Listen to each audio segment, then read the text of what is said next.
And only in the last few years have I been like, oh, maybe I'll do a weird, like, maybe I'll do Chappaquiddick, like something kind of out there and a little more edgy, not funny. Not a comedy. Not funny. I tried, believe me. I tried to make it funny, it didn't work. I forgot what the question was. When you started to think of yourself as an actor, is that a coat you wear easily, or are you like... Yeah, I think it is a little, I think for comedians it's a little uncomfortable, at least for me. I always was like, the actors are serious, I'm joking around, I'm just dipping into this. And I think that's part of the detachment of comedians. Like, you don't want to be part of the pack, you always want to feel like a little bit of an outsider. But who am I kidding? I mean, I'm an actor, what is Yeah, my answer is different, but I guess I always felt like an actor, but just since I was a little girl, but it wasn't because I was like reading scripts or even watching a lot of movies. It was like I was aware of film and I saw the women in the film, and I don't know what to say except for that I felt like them and I wanted to do what they did. And I also felt that way about people who were in love.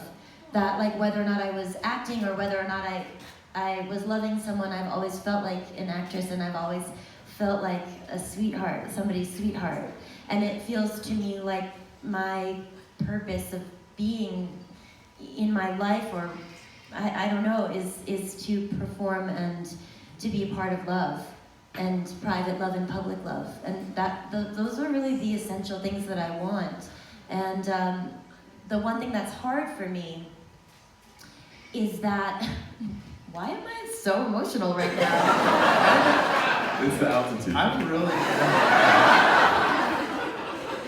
Right, and this is also why I do comedy, because I'm like, and actually nothing is happening. Go with it. I think that those things are hard for me because when you think about them immediately, one thing that ties them together is that they require someone else to come in and tell you that you're allowed to be there, and to pick you as an object of traditional beauty, either beauty to that specific person or lend your beauty that already existed to this thing that is intended to be beautiful. And I think that's very dangerous. So in my adulthood, I've tried to hold on to these, like, really, I think they're totally holy childhood dreams of wanting to be an actress like Madeline Kahn or Ruth Gordon, or these women that cannot be replaced by anyone else. And it's very hard because I think that sort of urgency or that, like, wanting primacy is dangerous. To want to be someone's one and only, and to want to be this actress that, like, oh, well, no one can do what Carol Burnett can do. That's just the fact. You just can't. You just can't be Katharine Hepburn. You can't be Amy Irving. You just can't. Only them. And I think in my adulthood I've had to learn how to fix that and make sure I understand that designation from inside. But I have always thought of myself as an actress, and I will say that, like, when I put on my sunglasses and I walk down the street, like, I like it, and I don't feel bad about how much I like it, because I worked really hard to get it, and I, like, want it.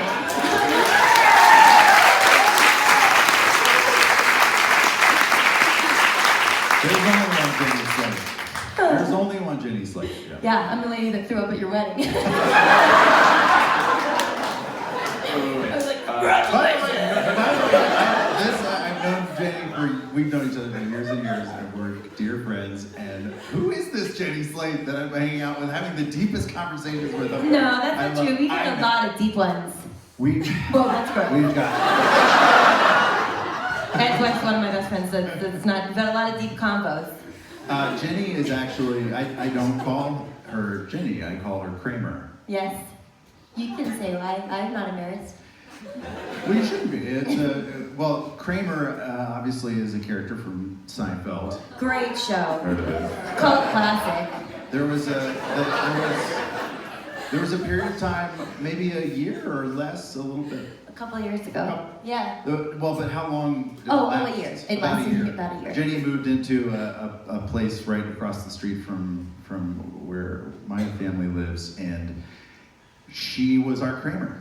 She would barge in all unannounced, throw the door open, and exclaim some ridiculous non sequitur and either stay and work it out with us or just leave again. Yeah, Did the no. audience applaud when she came in? Somehow there was like a giant applause track every time Christopher walked Always around. opening the door and being like, yeah, and in fact, one Also, her time. hair was often very crazy. Yeah. Oh yeah, it's just crazy. Sometimes a bathrobe was involved. Like Oh, you had yeah. to cross the street in a bathrobe. It was... One time I just basted myself like a chicken all night. I don't know if you guys have seen that episode of Kramer Diet. One time they were out of town, but I didn't know it, and I was locked out of my house. I really had to go to the bathroom. And I was like in every window, and like knocking on the door, and I texted them, and I was like, Getting text messages. I don't remember where we "You're in were. Idaho." Yeah, we're not anywhere And I near was like, "I LA. need to use the bathroom." Here's the code to the back door. And here's where the pledge spray is. Yeah. You disarmed their burglar alarm? Yeah, they gave me the code. I was like, "You do not understand." Yeah, so we're real close friends. Well, when did you two meet? Do you remember? I don't remember. I mean, it would have been Did you run in similar A long circles time in ago. stand-up? A long time ago. I don't think we did stand up so much together. No, But was it Upright Citizens Brigade time? maybe. I think we really got to know you maybe when we were making the second Hangover in Thailand, because I went to visit. My best friend is married to Zach Galifianakis, so I went to visit her. Actually, right before I came here to Sundance that year. Yeah. Thailand is a we good met place to really get to know somebody. I would. Yeah. Yeah. I'm open Next to getting to question. know people all over the globe. Yeah. And my then girlfriend, now wife, was also visiting at the same time, and they all got along thick as thieves. Yep. And so We're all in a cult. It's really fun. You guys should all give out pamphlets at the end. yeah, cults get a bad rap. They do. Ours is so fun. It's so chill. We all go swimming together with our clothes on and make salad You can dressing. join if you give us $10,000 cash right Yeah. now. You can join. But Jenny, it's interesting when you talked about how so much of the time with Hollywood, it does feel like you have to be invited into this tent. Yeah. And they gatekeep it. I wonder if comedy felt like that initially to you or completely different. Actually, it didn't. It didn't feel... Comedy, for me, I mean, as you can tell, and I often say it's impossible for me to open my mouth and not talk for 45 minutes, but I love to speak and to figure out in real time what is happening to me. And I do think I have a delightful engagement with like my own world and my own experience. And I also lucked out in that when I started doing stand-up, I was in a duo with my dear friend Gabe Liedman, and we were just like a young gay guy and a woman doing an act that was about why we were best friends and what we thought about each other. And we came up not in the clubs, which I think is honestly just a challenge I never wanted to accept. And I was lucky enough to not have to accept that challenge, because at the time in New York, in downtown New York, there were a lot of bars that had like alternative comedy shows, which now just like doesn't exist because it's all alternative comedy has just been absorbed. But I came up in the same clubs as like John Mulaney and Jesse Klein and Nick Kroll and Pete Holmes, and we were all in one place together. So I just have always attached comedy with being social and with actual joy and not like isolation or domination or perfection. So it's been very nice for me. Is it a gratifying thing to be able to return to because you don't need other people's permission to just go out there on stage and say exactly what you want? You know, maybe I don't need their permission, but I still have a responsibility to people to entertain them when I said that I would. And I have a responsibility to myself to not be reiterative and boring or to like perform in a way that is either fear-based or risk-averse. So, although I do think, and also when I got hypnotized for stage fright, which honestly didn't help that much, but one of the things that the man said to me was, I guess he must have said, I'm a seasoned professional and I deserve to be here. And like weirdly, every time before I go on stage now, I have one moment where I'm like, I'm a seasoned professional. But I do feel like I'm a seasoned professional and I deserve to be here and I have something to give. But I don't think I feel that way about film yet. I still am, you know, admittedly just have a little bit of like, oh, please pick me. And I don't know, I think that's okay. Was there something that independent film lets you guys do that you don't get to do with, you know, the projects that the rest of Hollywood offers you? I mean, Ed, you're getting to make summer comedies. You've appeared on television. But when you get to do indie film, how does that let you do things you don't normally do? That's an interesting question because I think part of the premise of the question is that independent film is this like entirely different enterprise, and I don't see it that way. I really see all of my kind of show business pursuits, whether it's doing stand-up here and there, which I don't do that often anymore, but I still do sometimes, or doing a big summer comedy, or doing a weird indie movie or a TV show. It all to me is an effort to do this thing that I feel like I'm kind of good at, and it brings me a lot of joy to do. Like the collaborative process of all of those things is so rewarding and so fun.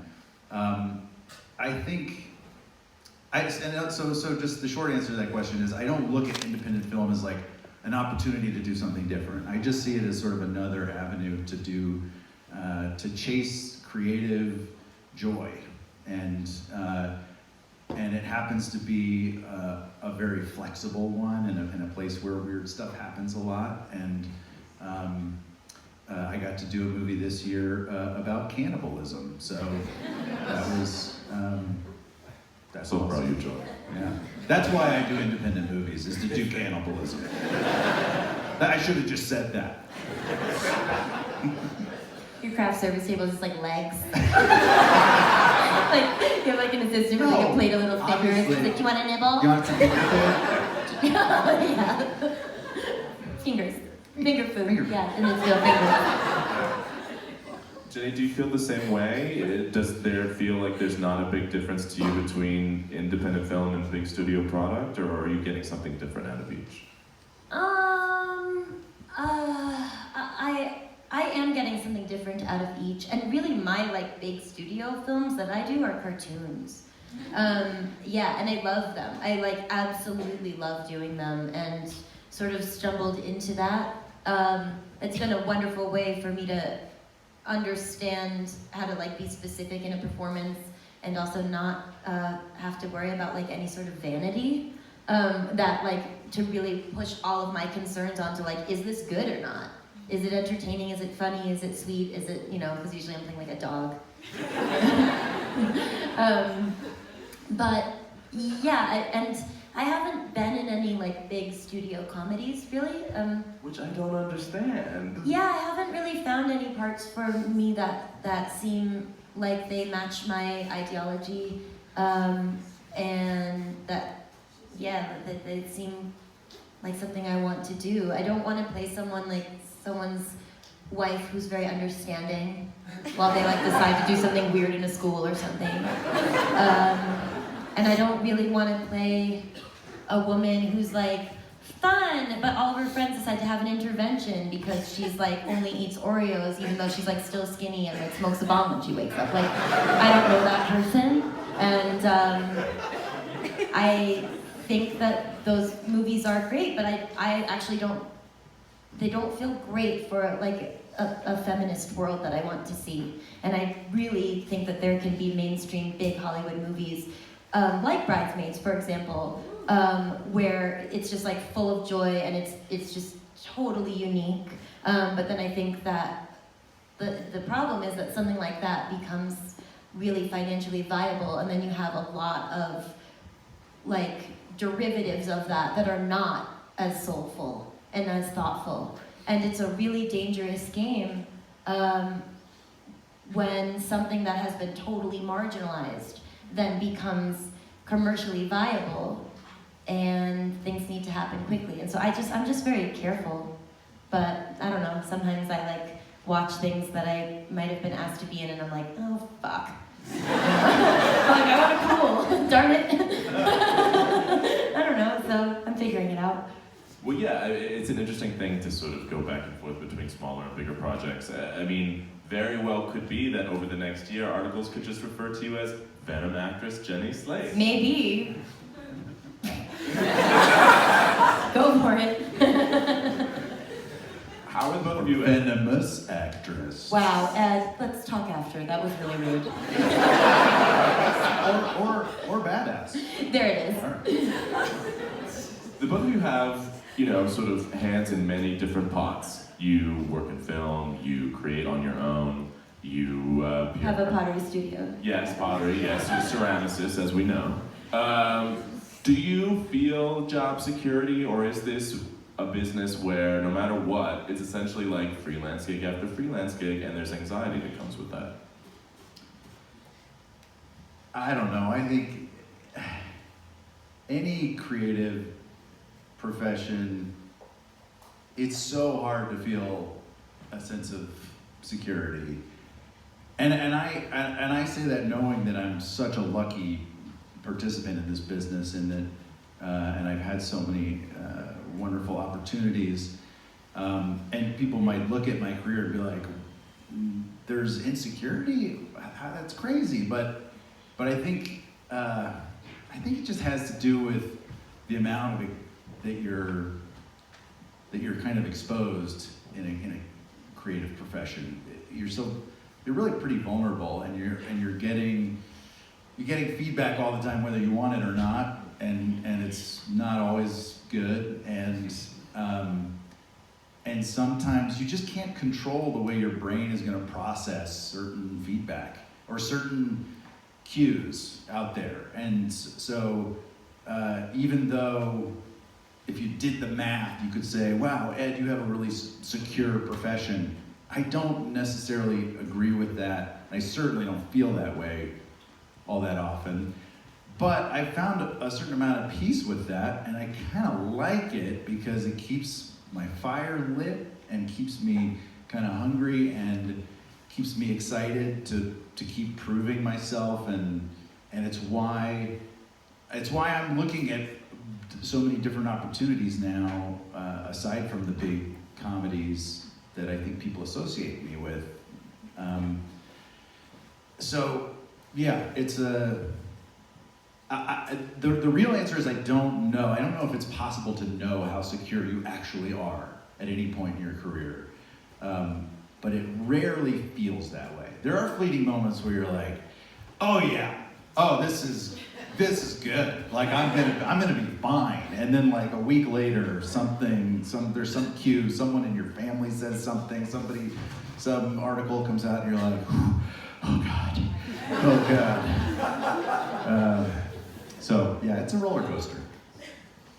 Yeah, I feel the same way, and I feel that it's sort of like it just the amount of threat for failure, or the different types of threat change. So like when you first start your career, it's like, well, will they let me do this at all? And then, and I remember feeling that, and now I feel more like, am I going to be able to grow and change? Or am I going to be so sensitive that I just like can't be here anymore, and like become a weird lady who lives like by the ocean collecting shells alone. And I don't think that will happen, but I think it is a constant reassessment. So I don't know that I will ever feel stable, because I think that is a completeness that I don't really relate to. But I think that it's good, as Ed said, to have a continual kind of like, you have to continually reassess, you have to decide again to be here and what that means. And I like that process, but it also creates tension. And sometimes my experience is very fraught and sometimes my inner world is very turbulent, and I'm filled with a lot of self-doubt and a lot of self-love, and I think I've just come to understand that I have to live in that clamor, and I can choose to harmonize that or make it dissonant, and I am obsessed with those two words because one is suffering and one is relief and release, and so I'm just trying to figure it out. Yeah. Yeah, I wonder how you keep that balance, because I feel like nowadays there's almost a presumption of accessibility when it comes to celebrity, and especially with the sort of things that the two of you make, I would imagine people come up to you on the street and it's often very fulfilling, but they maybe like really wanna, hug you, get in your face, or online feel this sort of ownership over you in a way that must be interesting. I really like people, and I don't mind it if they like me for me. I think I'm also not very internet-y, and try very hard to not get involved online because I think it's like the Wild West of behavior right now. And I think we might look back on it and be like, wow, that was totally crazy that we let that go on. Yeah, but I think, I don't know, more than anything, sometimes I get confused.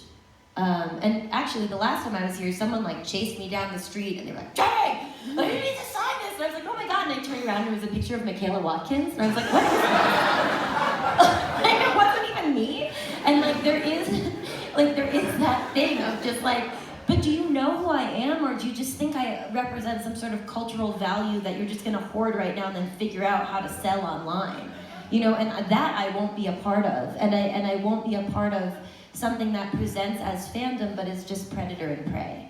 I just don't like that. And as a woman, absolutely not. So yeah, that's how I feel about that.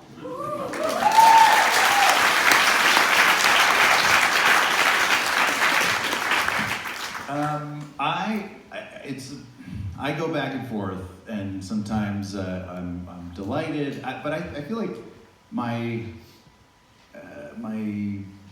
I have a weird cycle psychologically, and sometimes I'm sort of feeling very open to the world and very positive, and other times I'm feeling very internal and closed off, and not necessarily depressed, but I want the safety of my little cocoon sometimes, and so depending on where I am on that cycle, you might find a much more warm reception from me, or a little bit. I try to be kind always. You're always nice. Oh. I've never seen anything less than total kindness. I really will say, Ed is one of the nicest people I've ever met in my entire life. It's really real. Yeah, it's real. Yeah, it's true. It's true. Getting a little misty. Oh. That's very sweet. Thank you. But I will say sometimes the energy that comes from people, there's like the Hangover fans who literally want to like force me to do shots and then get in a fight with me for some reason. But that's rare. Usually, I had a funny experience actually. I was standing at baggage claim, and baggage claim can be the worst because you have to stand there. You have to watch the bags and see which one's yours, and you can't walk away. So sometimes like someone will come up and start a moment that's not great. But this woman came up to me and she said, "Would it be weird if I just asked for a hug?" And I go, "Yeah." And she took that to mean, "Yeah, go for the hug." And what I really meant was like, yeah, it would be kind of weird. But she just went for the hug, and she gave me this hug, and I was like, in the hug, I had this thought of, I was wrong. This is wonderful. Like this is a delightful hug. And there's a certain amount of, I think, automatic wall throwing up that we do, especially as I've become more of a public person and had my space invaded more, or my privacy, or sort of, but you forget that like most people are wonderful. I agree. I mean, or you can remember that they're wonderful or whatever. I think I feel the same way, but I think sometimes it's like when I'm by myself, it's weird when you're with like your family.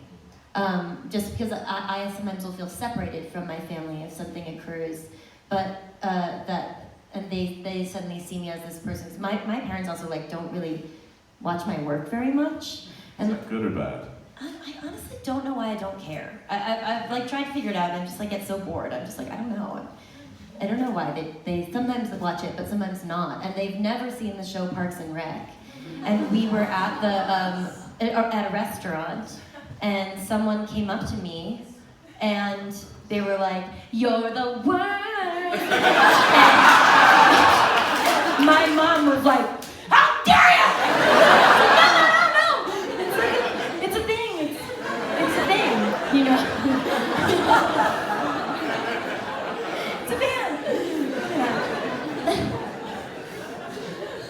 Well, obviously, very interesting when fans come up to you. But on that note, Ed, I was talking to John Krasinski recently, and he says he feels by how people react now that The Office is actually bigger than it was when it was on the air. No question. Which is crazy. Yeah, it's a bigger deal now than it ever was, and I'm part of that is confounding, but on the other hand, I get it only because I also am a giant fan of The Office. It's so good. I love the show. It's so good. I watch it all the time.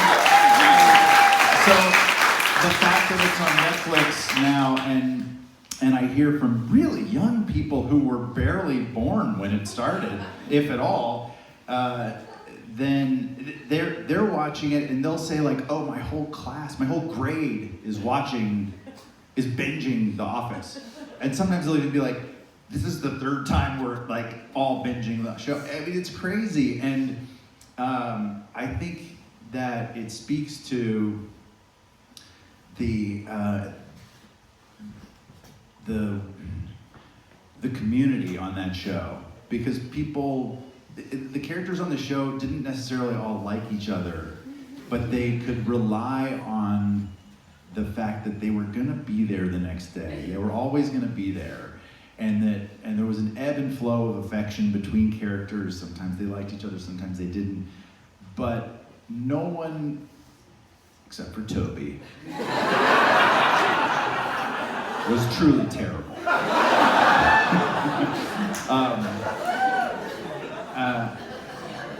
No, but to be honest, it's a little bit of a mystery, and it feels to me like this beautiful piece of magic that I got to be a part of.